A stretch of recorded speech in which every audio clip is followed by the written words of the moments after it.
Hello everybody, my name is Alesh Eisner and welcome to the Canadian Money Talk, the channel about Canadian investing and personal finance. Please like and subscribe.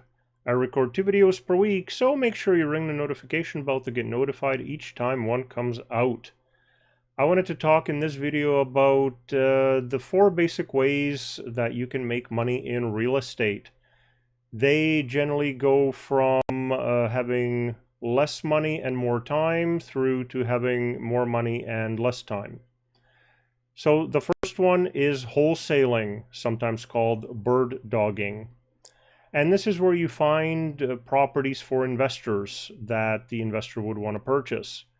And generally you have to go around a certain neighborhood, a certain part of the city, and you hand out business cards, you give your phone number to people, and you ask them, if you ever want to sell your house, let me know. And then on the other hand, you also have a network of investors that you can contact in order to buy a house. And the basic idea is that 1 out of the 100 people that you handed your card out to will contact you within 6 months, and they will say, I want to sell my house. What can you do for me? And what you do is you negotiate a low price. Generally, the owner is motivated because they're moving out of town for work, or they're getting divorced and they just want to move on with their life. And you negotiate a low price and you get that property under contract. And then you reach out to your investors and you would go and say, I can sell this contract to you either for a percentage or for a fixed fee. And that way you make money, the investor makes money, if the deal makes sense to them, of course, which it needs to. And that way you get some cash for your time. It ends up being quite time consuming, but the bonus is there's no money needed. You'll just need to pay for the gas money to drive around the neighborhood, and of course you're spending your time. The next is flips, where you buy a property using borrowed money. You need to have a down payment of 20%, of course, because it is an investment property, and you get a mortgage for the rest. And as quickly as you can, you fix it up and make some improvements to the house if you can. You knock out a wall, get an open space concept, whatever it is that you can do on that particular house. So you do need to have an eye for it. And then you would put it back on the market and sell it at a profit, ideally. This needs to be done quickly, especially in a high interest rate environment, because the mortgage is obviously costing you money. And this works best in a rising market, because that way you just make money just by holding the property. The next method is using a rental. So this is probably the most common and the most recognized way of making money off of real estate. You purchase a home by putting 20% down and getting a mortgage. You make whatever fixes you need.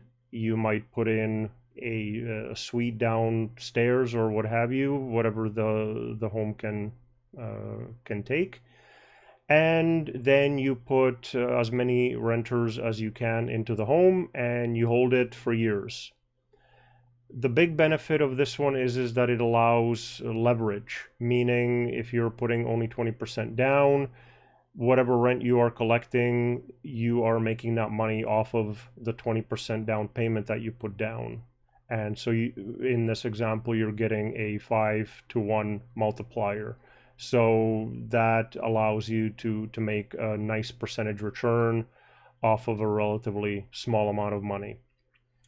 The main goal here is that the property has to cash flow. You have to have money in your pocket after a year, even after paying down the mortgage.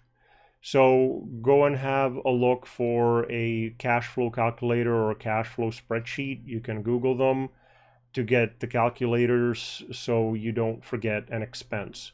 So typical things you would want to account for would be a mortgage, payment, the insurance, the property taxes. You should have a vacancy allowance in case the property is sitting empty and you're not getting any rent. A repair allowance, strata fees if it is a strata lot. You might want to have a sinking fund for special assessments for the strata, a roof replacement, whatever it is. And make sure that you do the calculations, estimate what rent you think you can get by looking on Craigslist or where have you and seeing what other people are advertising similar properties for in the same area.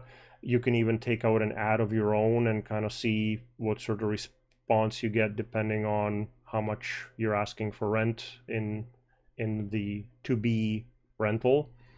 And make sure that the rent minus all the aforementioned expenses leave some money in your pocket at the end of the year. If you don't have money in your pocket, you are basically subsidizing a total stranger to live in your property. And while you can still make money on the capital gains of the property itself, you are now depending on other people to bid up the real estate in that area in order for you to make money. And I would much rather purchase a cash flowing property where I'm making money even if the property doesn't go up in price. And there is a famous saying that if you don't have a cash flowing property, you will eventually lose it because life happens. And if things go wrong, people start looking to see where they can reduce their costs. So if they are bleeding cash every month out of this property, they're going to try to sell it. But if the property is a self-contained money-making machine, there's no reason to get rid of it. So just make sure the property cash flows. And then the fourth way to make money off of real estate is a rent to own. This should definitely be cash flowing for the reasons I'm about to give you. Because this works on the concept of the renter having an option to purchase the property, let's say in 3 years. During those 3 years, they're paying higher rent in order to be able to purchase the property at a predetermined price. So you have a contract with the renter and you agree on a selling price that is higher than today's price in 3 years. And when that 3 years is up, the renter can either purchase the property and become the owner. They can also just leave if the house price is lower than the price that you had put into the contract. If they cannot get financing, they obviously have to leave or continue renting. Or if they just don't want the property anymore, they have the option to leave. The benefit here to the owner is that you are collecting a significantly higher rent than you would be to a regular renter because of that contract where you are promising to sell your property to the renter. The other benefit to the owner is that the renter takes great care of the house because they think that it will one day be theirs. So you generally have less problems with the renters and they don't damage things or let things go. So those are the 4 ways you can make money off of real estate. Let me know in the comments if there's any other ways of making money from real estate that you've discovered. And if you have any requests on what you would like me to cover in future videos, please put that into the comment section. Please like, subscribe, ring the notification bell, and may you have a profitable day.